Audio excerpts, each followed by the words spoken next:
You weren't just the first child in your family. You were the unpaid internship. Think of yourself as the place where your parents figured out what worked, what failed, and what they would do differently next time. If you were born first in a Gen X household between 1965 and 1980, you have spent your entire life over-functioning because you were the rough draft of a family experiment. You were the latchkey supervisor and the emotional mediator who grew up with adult expectations while your younger siblings actually got to be kids.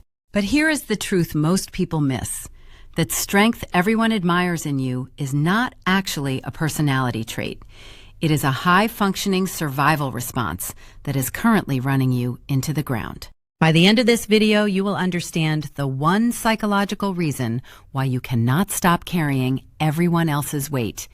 And you will see why your competence is actually your greatest hidden burden.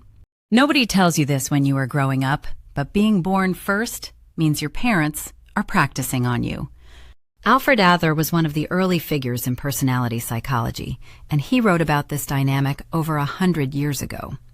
Firstborns receive the full and undivided attention of their parents, but that attention comes loaded with a massive amount of anxiety. These parents have no reference point and no older child to compare notes with. Because they are nervous and trying to get it right, they compensate with high expectations and rigid rules, rather than being intentionally cruel. For a firstborn Gen X girl, that translated into a very specific type of good girl conditioning. You were not just expected to behave yourself, you were expected to perform at a high level. You had to get good grades, avoid drama, and stay responsible and mature at all times. The bar was set high while the instructions remained vague, so you learned to read the room instead of asking for help. You watched your parents closely to see how they talked about money when they thought you were not listening, and you noticed how they handled stress or argued before pretending everything was fine at breakfast. Your younger siblings had a completely different experience because by the time they arrived, your parents had already made their rookie mistakes on you. The rules relaxed and the anxiety dialed down as your parents realized the house would not collapse if someone forgot their homework. While you were walking a tightrope of unstated expectations, your younger sibling was getting praised for the same effort that barely earned you a nod. The other thing that shaped you was more subtle than the rules. Because you had no older sibling to look up to, your only role models were the adults in the house. You watched grown people and mimicked their behavior, which meant you started thinking like them much earlier than most kids your age. Your younger siblings had you as a filter to translate adult behavior into something manageable, but you went straight to the source. By the time you were 7 or 8, you probably felt more at ease talking to adults than kids your own age. Teachers called it maturity, while other kids saw it differently. But that gap between you and your peers was the natural result of having adults as your primary frame of reference. This is where Adler's theory gets uncomfortable, because that early conditioning toward perfectionism and approval-seeking does not fade when you get older. It follows you into every room you walk into. The little girl who learned that love came with conditions and who figured out that her job was to meet expectations rather than set them, grew up and took that operating system with her. She just got better at hiding the effort it took to keep it running. That anxious and hyper-aware little girl did not stay little, and when the household started to shift, her role shifted right along with it. More than 90% of the people watching this video right now are not subscribed. If you are starting to realize that your strength was actually a survival strategy you never chose, you have finally found where you belong. Subscribe to the channel, hit the bell, and share this with one person who needs to hear this. Now let's continue. Imagine a 9-year-old girl with a house key hanging from a string around her neck. She beats her parents home every day, unlocks the front door, and immediately checks to make sure her younger brother or sister made it off the bus safely. Before she even takes off her backpack, she is figuring out snacks, starting the homework routine, and keeping the peace until an adult finally walks through the door at 6 o'clock. Nobody ever sat her down and gave her a job description or a fancy title. She simply stepped into the role because she was the oldest, and in her mind, the math of the household just required it. Psychologist Gregory Jerkovic spent years studying this specific family dynamic and labeled it parentification. This happens when a child is forced to take on the emotional or practical burdens of a parent long before they are developmentally ready to handle them.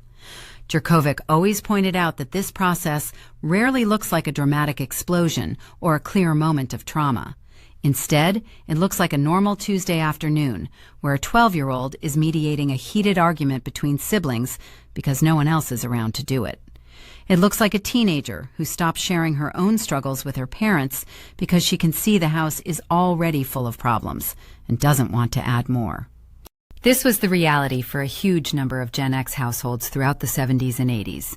With both parents working and divorce rates climbing, family structures were being reshaped in real time, leaving the oldest daughter to quietly absorb whatever responsibilities fell through the cracks. If you want to know if this was your childhood, you should think honestly about how you operate today. Do you feel a strange sense of guilt when you try to rest while someone else is still working nearby? When a crisis happens, do you find yourself organizing the entire response before anyone even thinks to ask for help? You might notice that asking for a small favor creates a physical sense of discomfort in your chest. Many women in this position see themselves as the glue holding the family together, the one who remembers every birthday, tracks every appointment, and manages every mood. When you were a kid, you were likely the one enforcing the rules, even when your parents weren't there to watch you. If those descriptions feel familiar, you already know exactly what your role was. There is a part of this story that usually stings a little bit when you finally say it out loud. Your younger siblings had a completely different job in that same house, and their job was simply to be a kid. They had you acting as a human buffer, an older scout who had already tested the limits and figured out which rules were serious and which ones your parents would forget by the weekend. They watched you take the heat for pushing back, and then they adjusted their own behavior without ever having to feel the consequences themselves. By the time they reached your age, your parents were often more relaxed, more experienced, and much better at parenting than they were when you were the only child. The intense pressure that shaped your personality had already started to fade away. The result was that your siblings grew up in a much softer version of the same household. You noticed this happening every single day, like when a sibling got away with something that would have landed you a month of being grounded. You saw the expectations shift depending on who was being watched, but you probably never said a word about it. In your mind, complaining wasn't part of the code you lived by. That code isn't something you find in a book or learn in a single conversation. It builds up slowly over time, one expectation after another, until it becomes the only way you know how to move through the world. You learn to handle it, keep moving, and never make your problems someone else's burden. The rule was simple. Don't complain, don't need too much, and never let things fall apart while you are on the clock.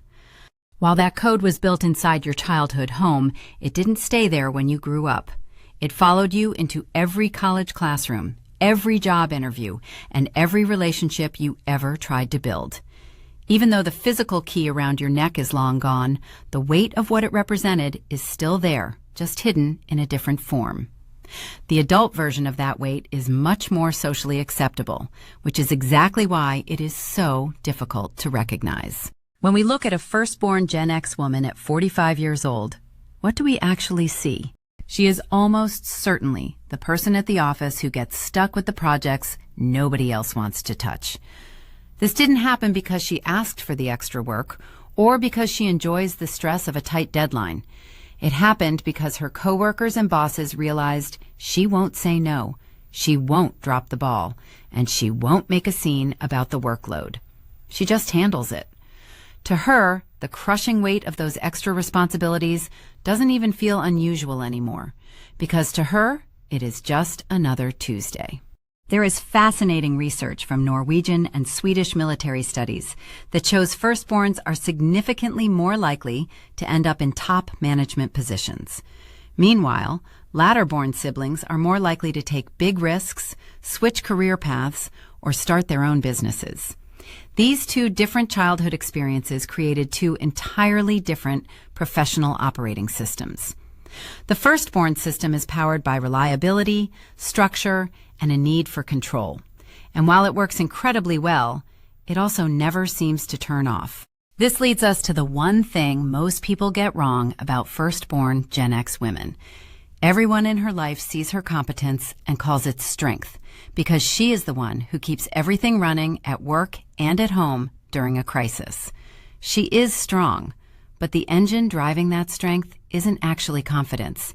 It is a constant, low-level hum of anxiety that tells her if she stops moving, something important is going to break. She formed this belief before she was 10 years old, and she has never really had a reason to test if it was true. The professional title and the high-level results are real, but the fuel isn't a woman who learned how to thrive. It is a girl who learned how to survive and never realized the danger was over. That distinction is more important than it might seem at first. This same pattern shows up in her personal life just as much as it does at the office. Researchers who study attachment styles often point to avoidant attachment, which happens when a child learns that depending on others is risky or unreliable. To protect herself, she becomes hyper self-sufficient as a defense mechanism rather than a lifestyle choice. She processes her own emotions and keeps her needs so small that nobody ever has to show up for her. When she enters a relationship, she often chooses a partner who needs a lot of care because caretaking is the only version of love she spoke fluently as a child. She didn't wake up one day and choose this path for herself. She spent years rehearsing it in every single room of her childhood home. When you add the reality of the sandwich generation on top of this, the pressure becomes almost unbearable. She is likely in her late 40s now, perhaps raising teenagers while managing a career, and she is still the first person her aging parents call when something goes wrong. The role of the responsible one didn't end when she moved out or turned 30. Instead, the job description just kept expanding to include new departments and more people. The saddest part is that almost nobody asks if she is actually okay with this arrangement. She always seems fine. And that is the curse of being raised to carry things quietly. You become so good at the job that you don't even look like you are carrying a burden at all. In her circle of friends, she was never the one who took risks or acted wild. She was the anchor and the planner who made sure everyone got home safely at the end of the night. Sometimes that role felt meaningful, but other times it felt like a life sentence she was handed before she was old enough to have an opinion. No one ever asked if she wanted to be something else. We need to sit with the fact that she isn't just carrying more than her share. She's been doing it for so long that she has forgotten that carrying it all is actually a choice she can change. When a woman has been on for 40 years straight, something eventually has to give, and that is what we are going to look at next. Burnout for this woman doesn't arrive with a loud crash or a dramatic breakdown where everyone finally sees the weight she's been carrying. It is much quieter than that, creeping in through the small gaps of her daily life until she barely recognizes her own habits. You might find her sitting in her car for 20 minutes before walking into her own house, not because something went wrong, but because she needs a pocket of silence before she has to be on for everyone else. She starts turning down invitations she used to accept without a second thought, yet she can't quite explain why she doesn't have the capacity anymore. To the people around her, she might seem like she's becoming difficult or distant, but on the inside, she is simply running out of a resource she never realized had a limit. This is the reality of firstborn burnout, which looks less like a sudden collapse and more like a slow, steady withdrawal from the world. Psychologists talk about something called an internal locus of control, which is the deep-seated belief that you can handle whatever life throws at you based on your past wins. For a firstborn Gen X woman, that belief is backed up by decades of evidence because she has been managing crises since she was old enough to reach the kitchen stove. Her competence and her resilience are both incredibly real, but they come with a hidden cost that rarely gets mentioned. She built her entire identity around her ability to function. And the problem with being the one who functions is that the world never stops asking for more. When you start carrying heavy responsibilities as a young child, that weight doesn't feel heavy because it just feels like your baseline. You don't realize you're overextended until you look at the people around you who seem completely unbothered by things that would keep you awake at night.